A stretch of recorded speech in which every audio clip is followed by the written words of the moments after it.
नमस्तु महाराज जी, नमस्तु महाराज जी, नमस्तु महाराज जी, नमस्तु मुनि संघ।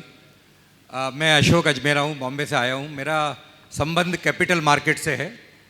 और महाराज जी, जो आज स्पेशली जो कोविड के बाद जो हो रहा है, हमारे इन्वेस्टर्स बोले या ट्रेडर्स बोले, उनकी संख्या बहुत ज़्यादा बढ़ी है। एक 2-3 करोड़ से अभी हमारे यहाँ 14 करोड़ इन्वेस्टर्स हो गए हैं सडनली। 14 करोड़ और 5 करोड़ तो म्यूचुअल फंड में अकाउंट्स बन गए हैं। लेकिन महाराज जी, उसमें 65 से 70% युवा वर्ग के लोग हैं जो 18 साल से 30 साल के हैं, और वह इस मार्केट में बिना पूरी जानकारी हुए और ये फ्यूचर्स एंड ऑप्शंस करके जो डेराइवेटिव प्रोडक्ट है उसमें अपना पैसा लगा के, ध्यान लगा के, टाइम ख़राब करके काफ़ी नुकसान भी कर रहे हैं और टाइम भी बहुत लगा रहे हैं और अपना भविष्य बिगाड़ रहे हैं। तो महाराज जी, हम लोग तो हमारे लेवल पे करते ही हैं as a capital market people, लेकिन आपके द्वारा महाराज जी उन्हें कोई अच्छा संदेश या आदेश जाए महाराज जी कि जीवन में ये शॉर्ट टर्म में बहुत ऊपर पहुंचना या ज़्यादा कमाना, इसके क्या परिणाम हो सकते हैं और क्या अंजाम हो सकते हैं महाराज जी। नमस्ते। देखिए, सबसे पहले तो मैं ये कहूँगा कि सभी को बरगद का पेड़ बनने का लक्ष्य रखना चाहिए, बारिश का पेड़ नहीं। पुनः दोहरा रहा हूँ, सभी को बरगद का पेड़ बनने का लक्ष्य रखना चाहिए, बारिश का पेड़ बनने का नहीं। बारिश का पेड़ 4 महीने में 8 फुट का हो जाता है, लेकिन अगले 4 महीने में वो सूख भी जाता है। जितनी तेज़ी से बढ़ता है उतनी ही तेज़ी से सूखता है। पर बरगद के पेड़ को 8 फुट का होने में 4-5 बरस लग जाते हैं, पर वो एक बार बढ़ता है तो बढ़ते ही जाता है। इसलिए नाम ही है उसका बढ़, जो बढ़े सो बढ़। तो मैं ये संदेश सभी को दूंगा, खासकर युवाओं को, कि शॉर्ट टर्म गेन कतई अच्छा नहीं होता। जो कुछ भी करे वो लॉन्ग टर्म करे। हाँ महाराज। जहाँ तक स्टॉक एक्सचेंज में, शेयर बाजार में काम करने का सवाल है, मुझसे पूछते हैं, तो मैं इस संदर्भ में इतनी ही बात कहना चाहूँगा कि शेयर बाजार में इन्वेस्टमेंट तो स्वीकार्य है, ट्रेडिंग कतई उचित नहीं। नमस्ते महाराज जी, नमस्ते। अभी बात पूरी नहीं हुई। आपने बहुत महत्वपूर्ण सवाल किया। पहले तो मैं चाहूँगा एक बार अशोक जी अजमेरा का जोरदार अभिनंदन हो जाए। नमस्ते महाराज। ये इस मार्केट के खिलाड़ी हैं, ऐसा मुझे उनके बारे में बताया गया। नहीं महाराज। और CNN वगैरह चैनल्स में ये अपनी सलाह देते रहते हैं, और जो दुनिया को इन्वेस्टमेंट का गुर सिखाते हैं, आज वो मेरे माध्यम से लोगों तक संदेश पहुंचाना चाह रहे हैं। मैं समझता हूं जो मैं बोल रहा हूं वो लोग भी इसी तरह की बात करते होंगे, लेकिन मुझसे शायद वो इसलिए कहलवाना चाहते हैं कि लोग उनकी कम सुनते हैं, गुरुओं की ज़्यादा सुनते हैं। जितने भी इस तरह के फाइनेंशियल एडवाइज़र हैं, उनकी बात को वो केवल कैलकुलेटिव माइंड से सुनेंगे, पर जब गुरुओं की बात होती है तो श्रद्धा से भर करके सुनते हैं। कैलकुलेटिव जो माइंड होता है वो केवल यहाँ तक रहता है, पर श्रद्धा से आपूरित जो बात होती है वो यहाँ जाती है, तो यहाँ जानी चाहिए। और तार्किक बातें इस संदर्भ में मैं कहना चाहूँगा। मुझसे कई बार लोगों ने कहा कि शेयर बाजार में हमें पैसा लगाना चाहिए कि नहीं। एक समय तक लोग शेयर मार्केट में इन्वेस्टमेंट को बहुत निंद दृष्टि से देखते थे, और उसमें मैं भी शामिल था। लोग इसको जुआ मानते थे। 25, 30, 20 बरस पहले मैंने भी, हो सकता है मेरी कोई पुरानी रिकॉर्डिंग निकल जाए तो आप लोग भी उसको करो और शायद मुझे ट्रोल करो। कि आपने भी कभी कहा था। जब इस विषय में ज़्यादा जानकारी नहीं, खासकर जब हर्षद मेहता जैसे कांड हुए थे ना, तो इसे एक प्रकार के जुआ के रूप में निरूपित किया जाने लगा।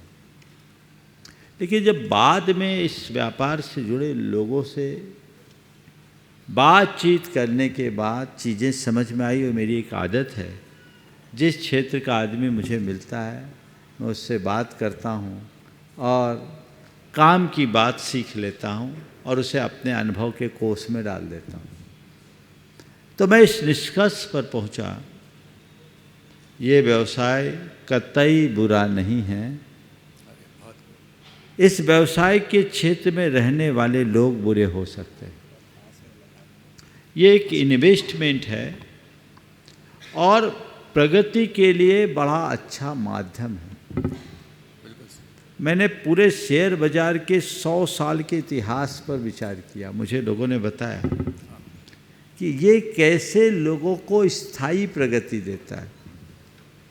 एक अच्छे व्यवसाय के रूप में भी इसे लिया जा सकता है, बशर्ते आप केवल इन्वेस्टमेंट तक सीमित रहो, और इन्वेस्टमेंट भी जिस किसी कंपनी में नहीं करो।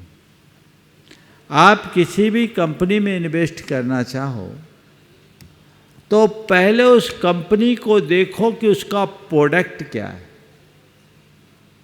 वो कंपनी किस चीज़ का कारोबार करती है। यदि उसमें कोई हिंसा का समावेश है, तौबा कर लो, दूर से प्रणाम कर लो, क्योंकि यदि हम किसी भी ऐसी कंपनी में अपना इन्वेस्टमेंट करते हैं तो उसके लाभांश में जो भी उसका पाप है वह भी हमारे लिए भोगना पड़ेगा। इसलिए उनसे हमें बच के रहना चाहिए। दूसरी बात, उस कंपनी का रिकॉर्ड देखो कि 10 सालों से कंपनी ने अपना क्या परफॉर्मेंस दिया है। जिसका ग्राफ चढ़ता हुआ है तो समझ लो ये चढ़ता सितारा है, इसमें हम रुपया लगाएंगे तो ये कमाएगा और हमको कमा के देगा। कई ऐसे सेक्टर है, अब शराब का है, जूते चप्पल का है, होटल का है, और अनेक ऐसे।